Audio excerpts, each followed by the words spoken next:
First, let me thank you for identifying me as a good leader.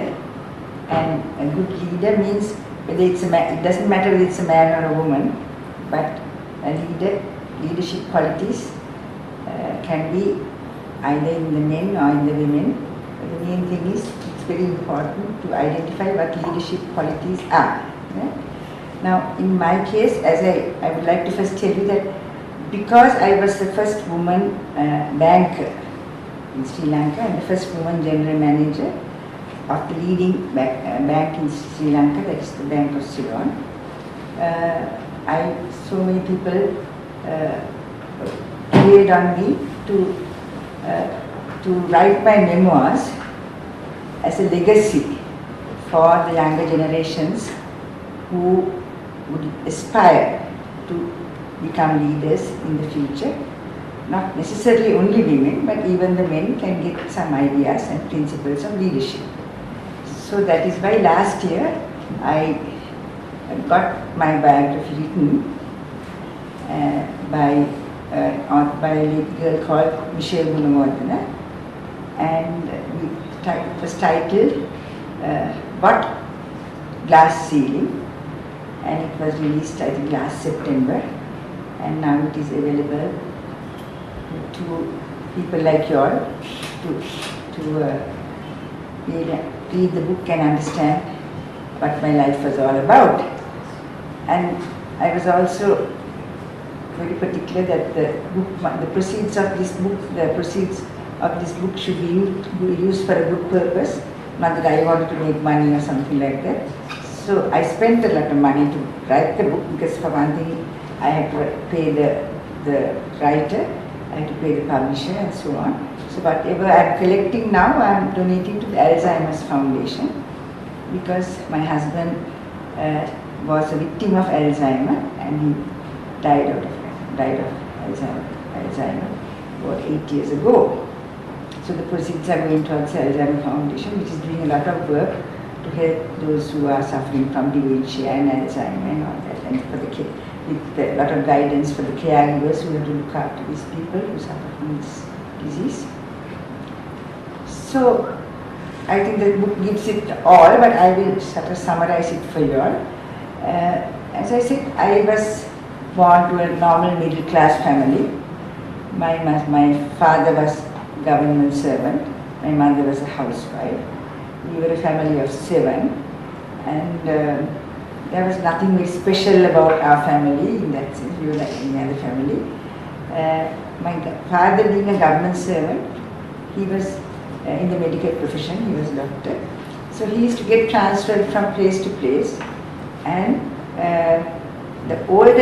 my older siblings, my brothers particularly, they were all educated in Colombo. They were boarded in Colombo and they were given the opportunity to study in Colombo. But the younger ones, we were taken from place to place and we had to keep changing schools, and as a result I think I studied in 7 schools. 7 schools, starting from a very rural school in Akurassa, that is where I first went to school, and ending up at Methodist College in Colombo. So this opportunity, that means I do want to mention the names of the schools also, but Akurassa, then Ambalangoda, then Ratnapura, then Kegol, then Nigambo, like that all, and then ended up at Methodist College to do my O-levels and A-levels. So this, I think, a lot of people may think it was a disadvantage, but I think that is one of the advantages that I had, that I was able to move from place to place and and understand the different environments that people have to live in. The different types of the village, the urban society, the village society, and then this, not only going to school, but then we were moving around with the local people in the area. They used to visit us, we used to visit them, the local government servants, the local business people. So this gave me a very good idea of how to move about in society and how to respect people in society. I think what is lacking today is that people don't respect each other. They don't respect. Main thing is to be able to respect not only your elders, your colleagues, your people of any religion, any caste, any creed, anything. Doesn't matter. All are equal people. We are all equal human beings. So that gave me that opportunity to learn that was very important. And also I went to some of the schools I went to, mostly Christian schools, but there were Christians, Buddhists, Tamils, Muslims, all types of people there. So there again, we learned not to discriminate, not to distinguish between race or religion or anything. It was just that we were all students of a school. We were all interested in educating ourselves. We were being taught by different types of people. There were Catholic priests, Catholic nuns, Catholic Buddhist priests or whatever. So all that is very, very important, I think, is to understand society and how to live particularly in Sri Lanka, because we are interracial, we are an interreligious company, a multiracial, not multiracial, multireligious country. In homogeneous societies like in Japan and places like that, they say it's very much easier because everybody belongs to one religion, one race and all. But when it's multiracial, multireligious, it's very important that from your very young days you learn to respect everybody and learn from others. And education becomes very, very important. So this is one of my strengths, I feel, that the fact is that I got this opportunity to move around with different people in society and learn to respect them and learn to understand them. And as a result, I never discriminated against anybody, rich, poor, or Buddhist or Christian or Tamil or Sinhalese or anything. Then from those once also in those different schools, I was an average student. I was not a brilliant student. I didn't do very well I was not coming first or second all the time.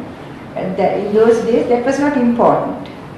Today, unfortunately, it has become very important to sort of achieve. But in our time, what was important is to get a good education. Just because you become 10th or 15th or 20th didn't matter at all. All we wanted was to learn, to get an education.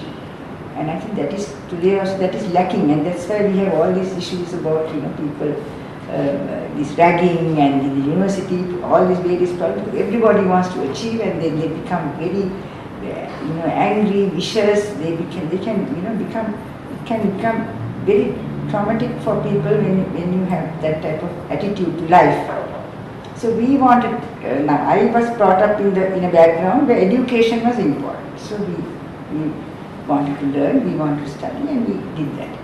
Then of course, when it came to my university education, that also I think is important. I had to, once I passed at that time it was HSC, it was called Higher School Certificate. By that time my father had retired, and he had spent most of his money on educating my brothers, who one became a doctor, one became an engineer, and my sister was of course took to teaching. So he had spent most of his money on educating the older children, that he could not afford to send me to university. So I didn't know what I was going to do. But fortunately for me, one of my brothers, my second brother, he had passed out as an engineer, and he told my father, look, I will spend for her, you can let her go to university. So although education was free at that time as well, we had to pay for the university education, because we were at University of Peradeniya at that time was the residential facilities, and we had to go into residence, and we had to pay for residential facilities to the university. So he helped me, my brother helped me, and that helped me to go to university. And that, I think, the university, this is what I want to emphasize on your university, the residential university is really something that everybody, people should have had the opportunity to go through residential university, because that really helps to mold your character, rather than going as a day student, going to school. When you go to university as a day student, there's a big difference as going to university and living amongst a group of students and your lecturers and your tutors, and your whole environment becomes very important. So we were very fortunate that we got that opportunity, you know, because firstly we were given up different halls of residence, the women separately, the men separately. Then we had to share, even in our time we had to share, each one of us had, there were two in a room. So sharing makes it important how to get on with other people. You might not even know who your person you are sharing when you stand up. Then we are all, you know, in different halls. So then you get to know the people in the different halls. Then there are various activities in the university. Then you interact with your lecturers, with your professors.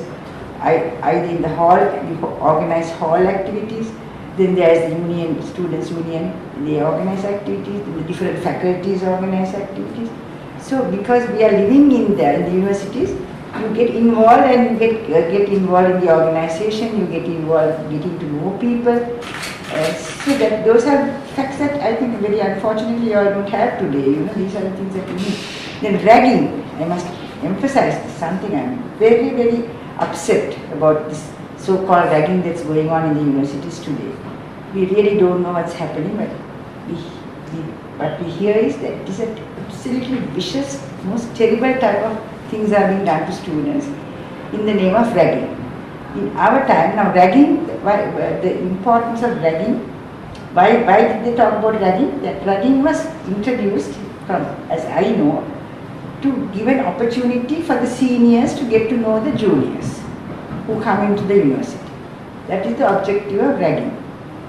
And then what happened was, in my time, we used to, when we went as juniors, the seniors got together and said, well, you all must introduce yourself, you all must organize a concert, you all must sing, you all must dance, you all must do this, you all must do that. And then we had a very nice get together at the evening, and we had to all introduce ourselves, and we had to do a little acting here and there, and they cheered and jeered us, and then, you know, like that. And that helped us to get to know the seniors, and then we became very good friends. So that was the idea of ragging in the good old days. In any university, that is there. Why it has become, why it is today become physically abusive, and people are tortured and harassed, and, you know, I can't understand. I wanted to comment on that because it is something that's really very, very sad that's happening in our universities today. And I really can't understand why it is happening. What is the reason why students are behaving like this?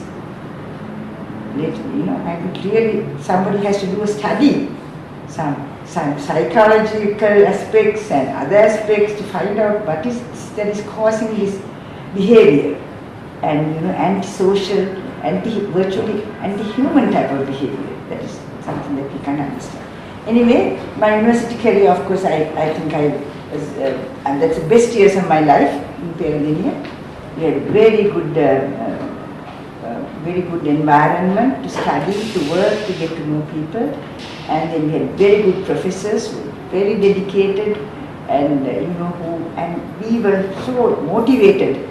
We didn't want to miss a single lecture. We didn't want to miss writing our tutorials, because they were so interested in teaching us, in interacting with us, and giving us these opportunities to learn from what their experience. They had all gone abroad and done their PhDs and all that. Then they came, and then they were getting us involved.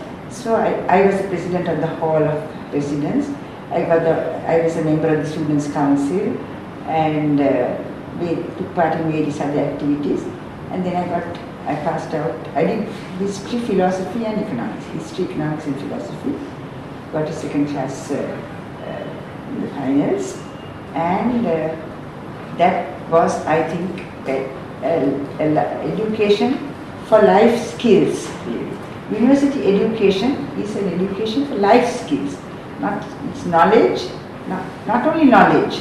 You know, that is why I say residential education is good, because it makes you learn how to get on with people. You know, not only just, and you lose your selfishness, the ego, all those things.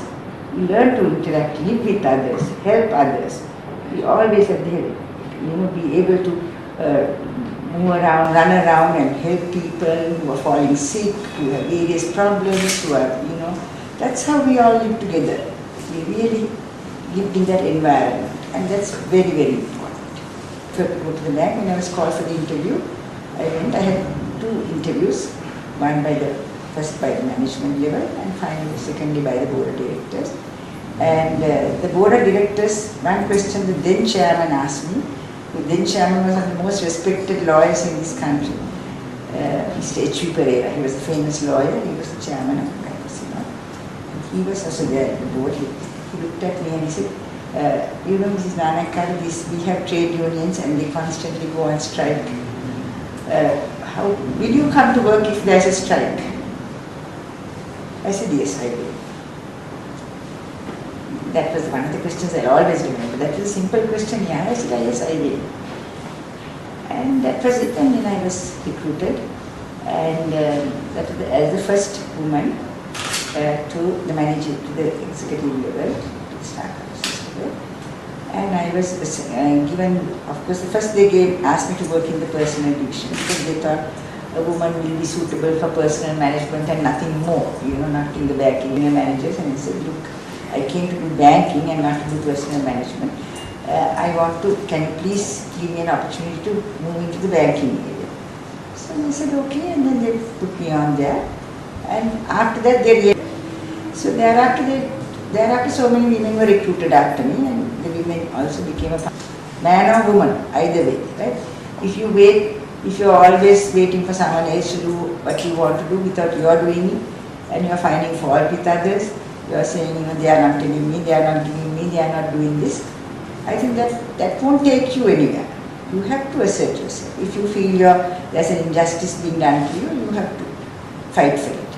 If you feel that you would like to do something which they are not allowing you to do, you should go and meet the respective people. Maybe you may not succeed, but you have to be assertive, especially women. This is a weakness of the women, because the women tend to cling together and feel that they are so inferior and not assert themselves. I don't think women should feel inferior at all in any sense. Right? You all are listening? The women should not feel inferior. Women are women, men are men. Physically there is a difference, right? Physically, biologically, there are differences. But when it comes to being a human being, when it comes to be a manager, when it comes to be a leader, a woman can be a leader and a man can be a leader. Maybe the styles may be slightly different. The styles of men can be different, the styles of women can be different. But the most important thing is to be effective, sincere, good leader. So sincerity is very important. So there now once, what I realized was, once we were in the bank, men and women, what really mattered was performance, and you are being accepted in the organization as a person who can be relied on to do a job of work. That is how you have to be accepted in the organization, in any organization. Because some people, they are very unreliable. If you tell them to do something, they will not do it. They will come with excuses. They will say, I couldn't do it, I had to do this. But that doesn't take you very far. If you behave in that manner, it won't take you far. People should be able to rely on you. Reliability is very important. Then you have to also show that you are sincere in whatever you are doing. That you are not doing it for the sake of doing. You really get involved, you find out things, you get it, and you do a good job of work. Then you get recognition. So because I got that recognition, I happened to I got my promotions. I went up the ladder, and then I didn't feel that I was different to the men. I felt I was able to perform in job. First, they said, oh, women can't work late. They cannot work late in the night. In the banks, you cannot make a distinction. You have to work late. If the work demands that you work late, you have to work late. You have to carry keys. You have a lot of responsibilities because you have to carry the key, open the safe in the morning, lock up in the night. So those are very, very important responsibilities in a bank. And you should be people of very high integrity. Integrity means because you are dealing with public funds. In a bank particularly, you are supposed to be custodian of public funds.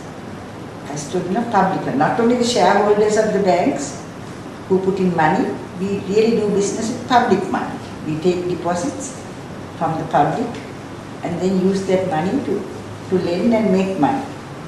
So it should be, what is most important is the integrity of people who work in a bank, particularly in the financial sector.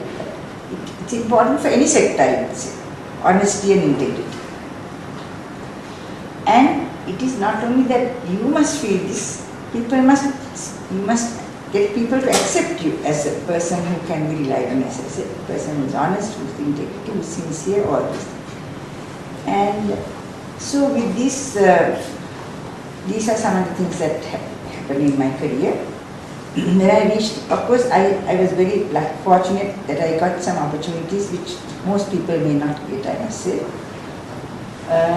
One is that I got an opportunity, I got married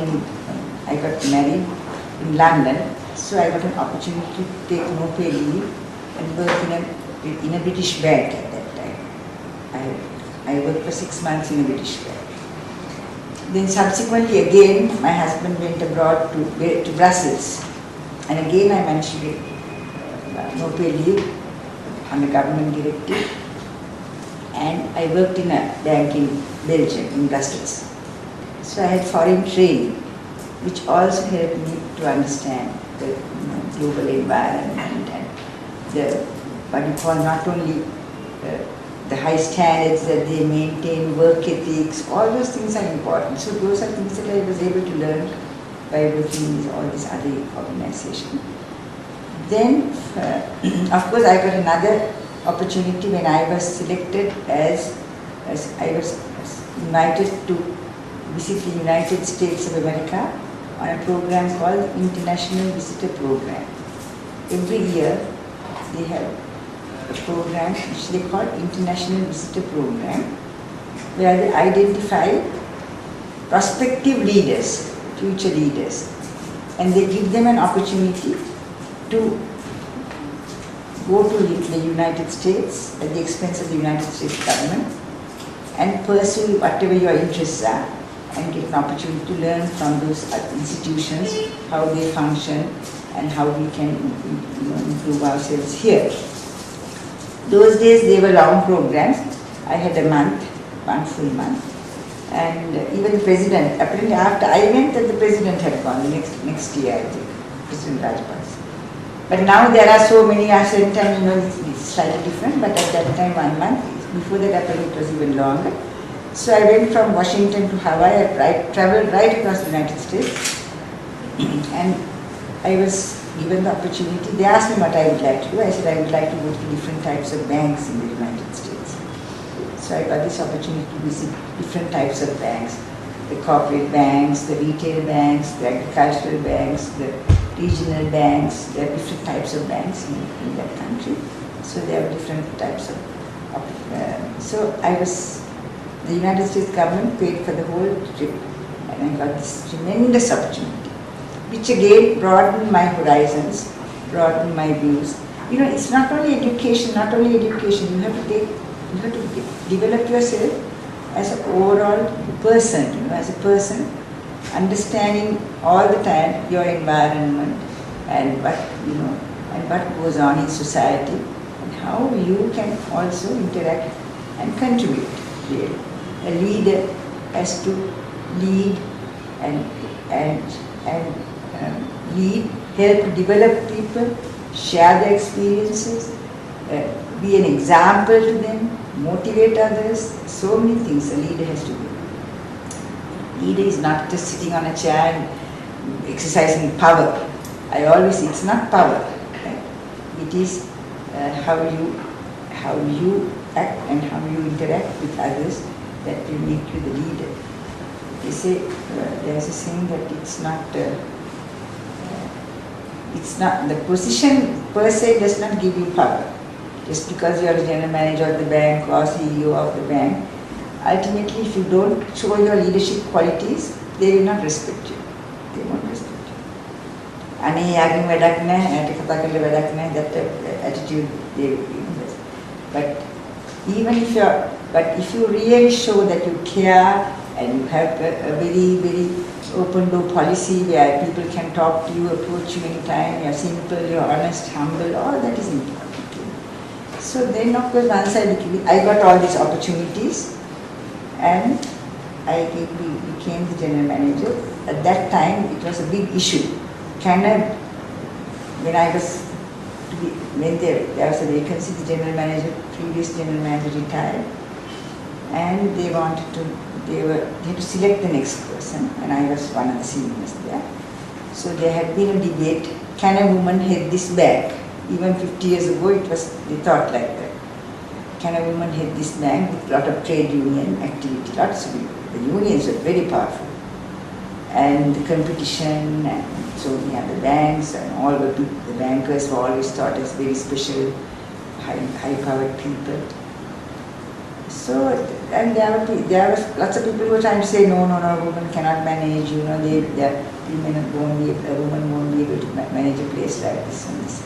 But I used to always go and tell the chairman of the bank at that time. Fortunately, the chairman of the bank at that time, he was a highly qualified PhD person who was a central banker. So he was very open-minded, liberal person, fortunately. Not those narrow-minded people who would look at things in a different way, but he was very open, liberal. He had education abroad and he had been in the central bank. So I used to kind of tell him, look, I hope you all are going to be very fair and not discriminate against women. Now I used to tell them that, right? Because if I didn't tell them, I felt that I may not stand a chance. Do you feel, I hope you are not will discriminate against women. The board will not discriminate women. Give us a chance. Give me a chance and I will prove that I will be able to take it up. So he always said, yes, don't worry, we are not prejudiced. We are not going to be prejudiced against the women. We will give everybody an equal chance and we will decide who's fit to be the general manager. So then I was interviewed for almost 2 or 3 hours. They asked me how I would respond to the trade union actions, how I would restructure the bank, how I would improve the performance of the bank, and so on. And finally I was selected.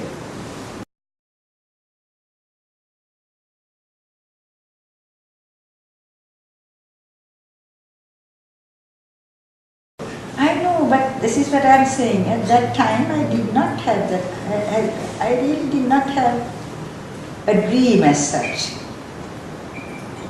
To be honest, as a young child, I didn't have any particular dream as such, but I was a happy child and I enjoyed my school days and my school life, and I had no ambitions as such to be this or that or the other. Because I suppose those days it was very limited, and for a young girl there was hardly any opportunities like that. But once I went to university and came out, then I realized that I would like to get into, to be a manager or to be a banker or something like that. Otherwise I have no dreams.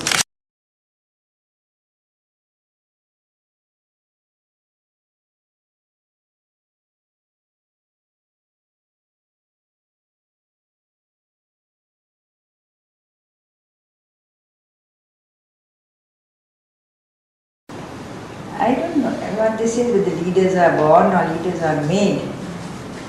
I think it's a mixture of the two, I feel that it's a mixture of the two. You must have some inborn talent, To be able to learn and develop yourself, you should also have some inborn talents like, as I said,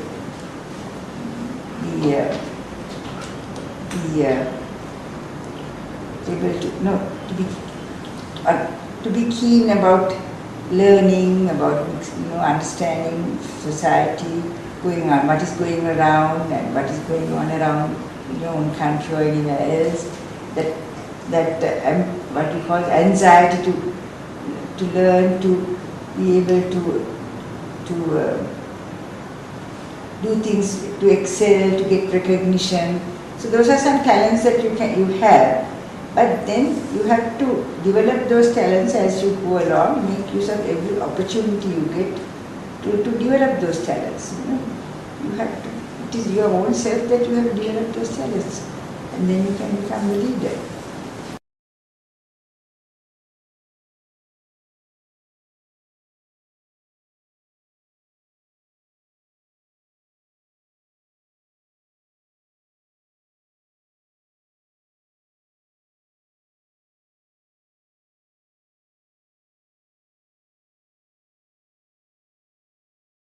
I personally feel that what the decisions I took was primarily, as in the Bank of Ceylon I'm talking mainly, that was my main career.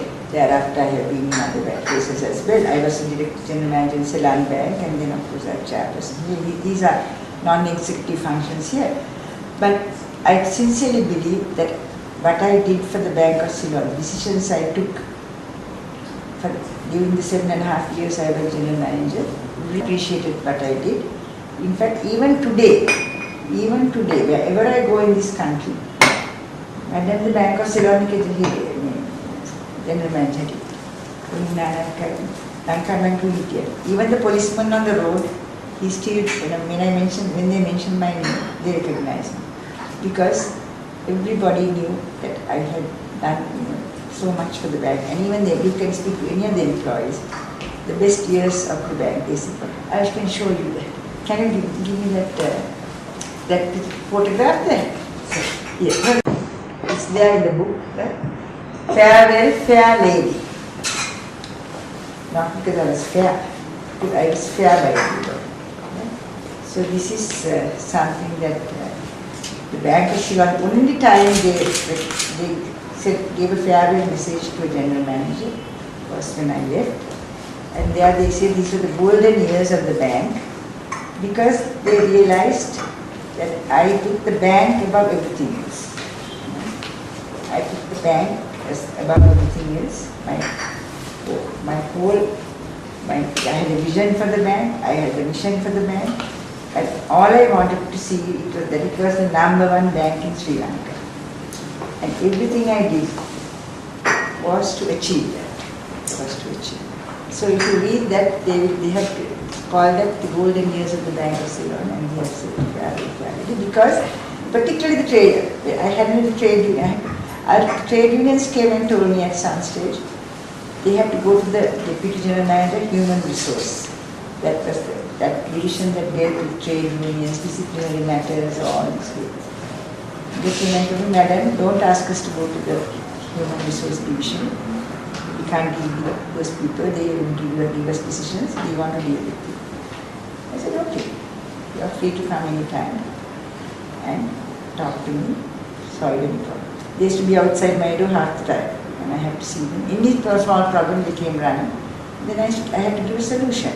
And I find that it's because I gave a solution that there was industrial peace, we did not have any problems. I was prepared to meet them anytime. I didn't have rules and regulations, you have to come by appointment. They have to, lots of people have those rules, right? See the deputy general managers. I have no time to see them. I'm busy. I have to, or come by appointment. Today I can't. There were people who used to come to see me from Jaffna, from Pulanaru, Anuradhapura, all sorts of personal problems, not even bank problems, personal problems, about their transfers, about their people who are ill, their children who are ill, they are having surgery. All of them could talk to me. I had an open door policy. And anyone could approach me. And Sri Lanka is one of the few countries where over a long period of time we had equal opportunities for education, men and women. Right? So why is it that when it comes to work, they should make a discrimination? People should make a discrimination. It is the culture, the cultural thing, where women were feel, everybody felt that women were only suitable for household work duties as wives or mothers or whatever it is, and not to take part in active life. So women in management is women can also be good managers, women can be good leaders, and there is nothing to stop you from doing anything that you really would like to do. this JVT thing I told you about that time, 89, that was when I became general manager, and thereafter there's another thing I would like to.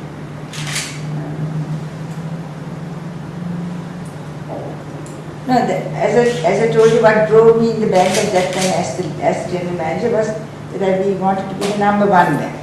Always I felt we have to be the number one. We are the state bank, government bank, so we must be the leader. And we managed, every year we developed a new product and put it out to the market, every year. Whereas some of the foreign banks that came here, they didn't do anything. So I felt there again we must develop, for savings products, fixed deposits, various credit cards, this, that. But every year we developed a new product or a new service. So that was, that motivated everybody, and everybody would come up with ideas, and I would, consult others. And I think leaders should also not feel that they know everything. Leaders, they don't know everything. So a good leader will always consult others, get the ideas, work as a team, encourage others to give the ideas. And then the leader, there has to be a leader always, although you consult and you have a team and you do all that, ultimately there has to be one person who will take a decision and take it through.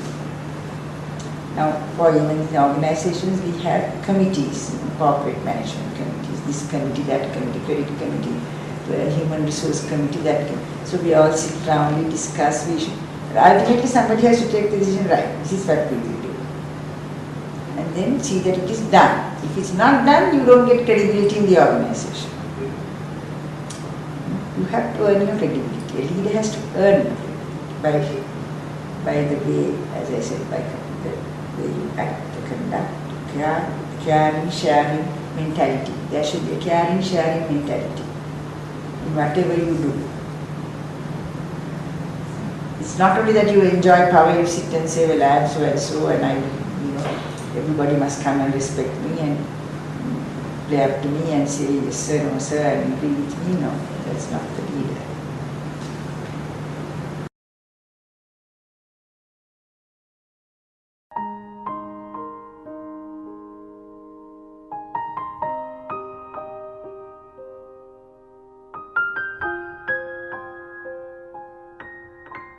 So significant contribution is that as the first woman manager and the first woman general manager of a commercial bank in Sri Lanka, and even at that time in the Asian region, right?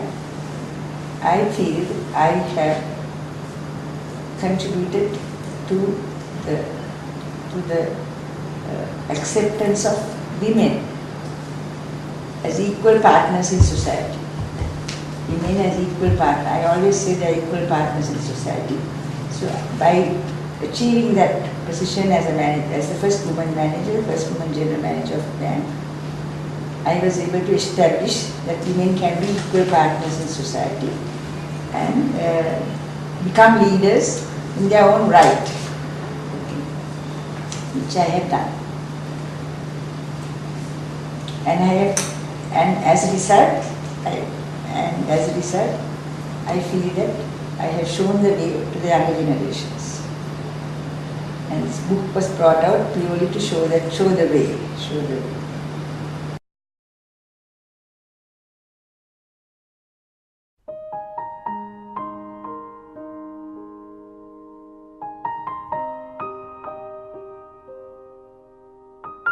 As I said, women have to be equal partners, right? Otherwise, we are not being fair by our country. The women, if you don't engage women as equal partners, you are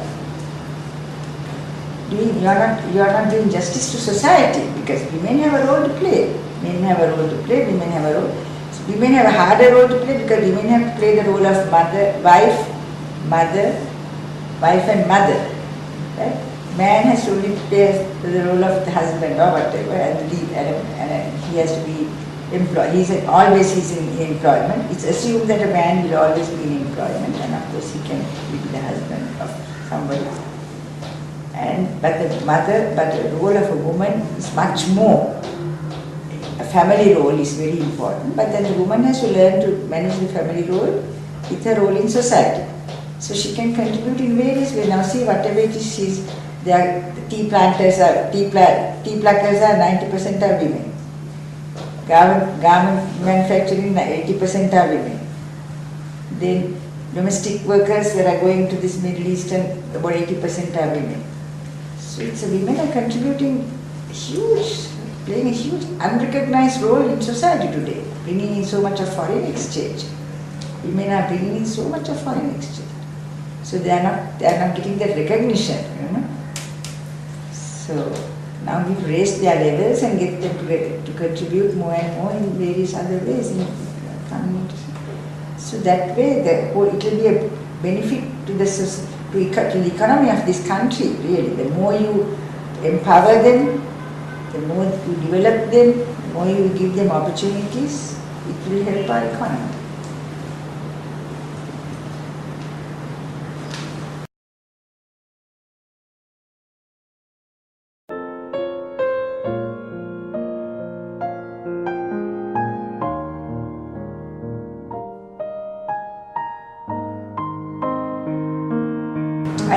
I think that technology, the use of technology was very limited in our time. Right? There was hardly a mobile phone or a computer or anything like that, and we worked, still we communicate, still we worked.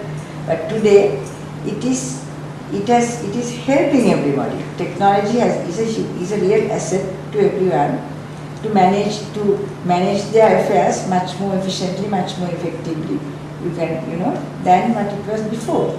And opportunities that you all have as a result of it, the computer and the internet, there's so much that you can learn from all that, which we didn't have access to. Then communication facilities.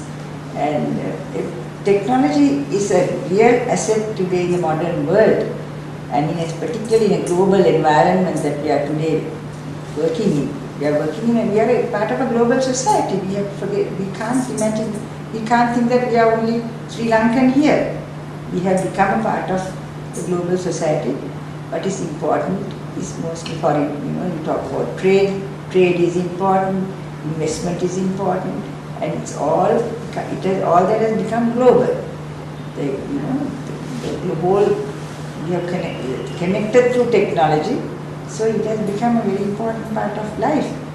But you must not forget that the human aspect of life. That is what I always feel. When you are working on all these things, people don't even bother to care about who the person is. You are looking at the computer and the phone, or you mustn't forget the importance of the human aspect, of caring and sharing. Caring and sharing, I think, is the main thing that is very important today.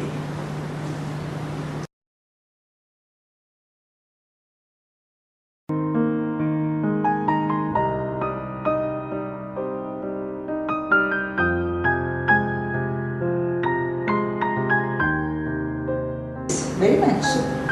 These are two areas which are very important today in the modern world. Technology is very important. I think it's very good that I think that's very good that they have tied up management with IT and technology, because without that today you can't function. Right? If you have no knowledge of IT, now we still don't. We are still learning.